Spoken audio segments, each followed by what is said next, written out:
आज दोस्त हम लोग जो है टनल बनाने में जो हम लोग ISU कोड यूज करते हैं, आज उसके बारे में हम डिस्कस करेंगे कि मेन रूप से कौन कौन सा कोड यूज होता है। इनिटियम बनाने में जो कोड यूज होता है, इनिटियम से रिलेटेड जो code use IS code use होता है, आज उसके बारे में हम डिस्कस करेंगे। तो आप देखते रहिए, आज आपको बताने वाले हम IS कोड के बारे में। तो जो आप देख रहे हैं IS code 456/2000 plain in reinforcement concrete code of practice, ये जो है हमें जो हम टनल के बारे में इस कोड से हमें ये मालूम होगा, जो हम शॉर्टकट यूज करते हैं टनल के अंदर, उसका मिक्स डिजाइन जो तैयार करेंगे उसमें ये कोड यूज होता है 456। दूसरी बात है जो उसमें रीइंफोर्समेंट यूज होता है लैटिस में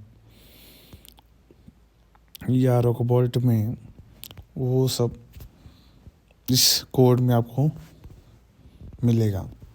तो इस कोड से हम जो है मेनली मिक्स डिजाइन और रीइंफोर्समेंट के बारे में हम जानेंगे।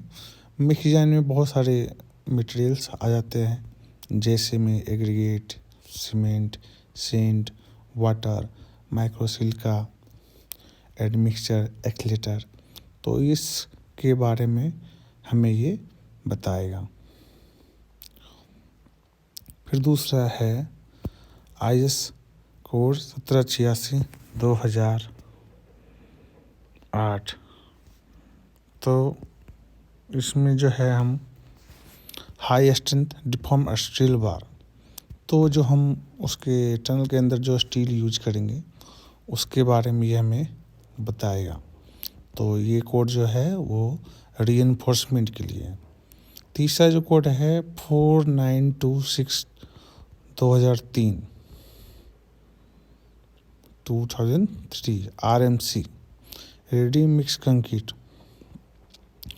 तो ये जो है हमें कंक्रीट जो हम सप्लाई करते हैं, प्रोडक्शन करते हैं, बनाते हैं, उसके बारे में ये कोड हमें बताएगा। ठीक है, जैसे कि हम लोग बैचिंग प्लांट पर जो है कंक्रीट प्रोडक्शन करते हैं बैचिंग प्लांट पर, फिर हम उसको क्या करते हैं ट्रांजिट मिक्सर में लोड करते हैं, फिर वो और हम उसको जहाँ जिस जगह ज़रूरत होती है हम उसको भेज देते हैं। तो उसके लेके इसमें से दिया हुआ है, तो इसमें से आप जाओगे तो आपको इसमें डिटेल्स में मिलेगा। फिर आ जाता है कोड है 5525/969। ठीक है, ये क्या बोल रहा है, recommendation for detailing of reinforcement in concrete works. मतलब कंक्रीट वर्क में जो है रीइंफोर्समेंट के डिटेल के बारे में होगा। ठीक है, तो आप जैसे वायर मेश वगैरह हो गया ना, हम टनल में यूज करते हैं, तो उसके बारे में या अदर और भी जो भी रीइंफोर्समेंट जो है वो कंक्रीट के साथ यूज होगा, उसके बारे में ये आपको बताएगा। BS 6164 जो है ये मेन रूप से सेफ्टी टनलिंग में जो सेफ्टी के पर्पज से जो होता है, जैसे हम इनिटियम का कंस्ट्रक्शन कर रहे हैं, टनल बना रहे हैं, तो उसमें से हमें क्या क्या प्रिकॉशन लेना है, सेफ्टी से रिगार्डिंग जो भी पॉइंट्स होगा इस कोड में मेंशन होगा। ठीक है, ये बहुत ही इम्पोर्टेंट है। जैसे कि टनल में जाने के लिए गैस बहुत सारे उसमें से प्रोड्यूस हो जाते हैं, तो उसमें से हमें क्या प्रिकॉशन लेना है। फिर उसके बाद लाइट हम काम करते हैं उसमें, तो लाइट की जो इल्यूमिनेशन है वो कितनी होनी चाहिए। उसके बाद जो है helmet, safety shoes, safety jacket, air plugs और भी बहुत सारे ऐसे हैं किट, पीपी किट जो हमें यूज करना होता है। तो इसमें जो है टनलिंग में क्या क्या इक्विपमेंट्स और क्या क्या सेफ्टी हमें फॉलो करना होता है, वो चीज़ इस कोड में हमें पता चलता है। फिर है नेक्स्ट कोड 10.10262.192। ये भी जो है कंक्रीट मिक्स डिज़ाइन के बारे में है। कैसे हम कंक्रीट मिक्स को हम कैसे डिज़ाइन करेंगे, ये स्पेशल कोड है जो only for concrete mix design के लिए है। ठीक है, तो इसमें से आपको प्रोसीजर दिया हुआ है कि कैसे हम कोई भी कंक्रीट मिक्स है उसको हम कैसे डिज़ाइन करेंगे। उसके लिए क्या वाटर सीमेंट रेशो होना चाहिए, क्या वाटर होना चाहिए, कितना सीमेंट होना चाहिए, ये सब आपको इस कोड के माध्यम से आपको जानकारी मिलेगी। फिर है नेक्स्ट कोड 7293-9074। ये भी जो है ये आप पढ़ सकते हो, safety code for working with construction machinery. जो मशीनरी यूज होता है उसमें क्या क्या हमें सेफ्टी फॉलो करना होता है, उसके लिए क्या क्या मापदंड है, वो सब हमें इसके थ्रू जो है मालूम होगा कि जो भी हम मशीनरी यूज कर रहे हैं तो मशीनरी के लिए क्या क्या सेफ्टी होना चाहिए, मतलब क्या क्या मापदंड होना चाहिए, तो उसके बारे में मालूम होगा। फिर है next IS code 4082 storage of material on site.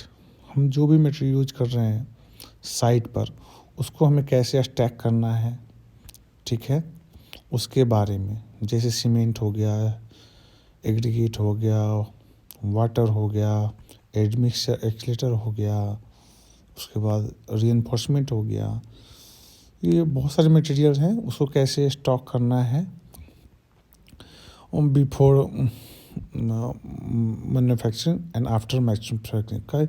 कई मटेरियल ऐसे होते हैं जो कि आफ्टर मैन्युफैक्चरिंग के बाद कैसे उसको स्टैक किया जाता है, जैसे लेटिस, रिब, ये सब जो है होता है।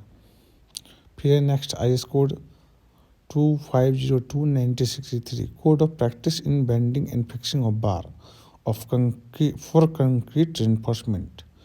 ठीक है, तो ये जो है आपको इसमें से ये बताएगा कि जो आप रिइंफोर्समेंट यूज कर रहे हैं उसको कैसे बाइंडिंग करना है, बेंडिंग करना है, फिक्सिंग करना है। इस कोर्स के माध्यम से आपको ये मालूम चलेगा कि हमें कैसे रिइंफोर्समेंट जो है वो फिक्स करना है, बेंड करना है, कौन कौन सी मशीनरी यूज होगी, कैसे कितना क्या होना है, ये सब जो है आपको इस कोड के माध्यम से मालूम होगा। तो दोस्तों ये जो कोड मैंने आपको बताया ये मेनली रूप से टनल में यूज होता है, तो ये बहुत ही इम्पोर्टेंट है, तो आपको इसके बारे में जानना चाहिए। वैसे आगे मैं आपको स्टेप बाय स्टेप आपको हम बताएंगे कि जो है कि NATM कैसे NATM का कैसे कंस्ट्रक्शन होता है और उसमें क्या क्या मटेरियल यूज होता है, उसमें क्या क्या सेफ्टी जो है वो हमें फॉलो करना पड़ता है, और भी जो भी NATM से रिलेटेड होगा, मशीनरी कौन कौन से यूज होती है, उसमें से कौन कौन टेस्ट होता है NATM के अंदर, मतलब टनल के अंदर, टनल के बाहर, तो वो सारे आपको हम बताएंगे। तो आप मेरे साथ जो है इस चैनल को सब्सक्राइब लाइक एंड सब्सक्राइब करें और हमें फॉलो करें। आपको हम स्टेप बाय स्टेप आपको हम बताएंगे। Thank you.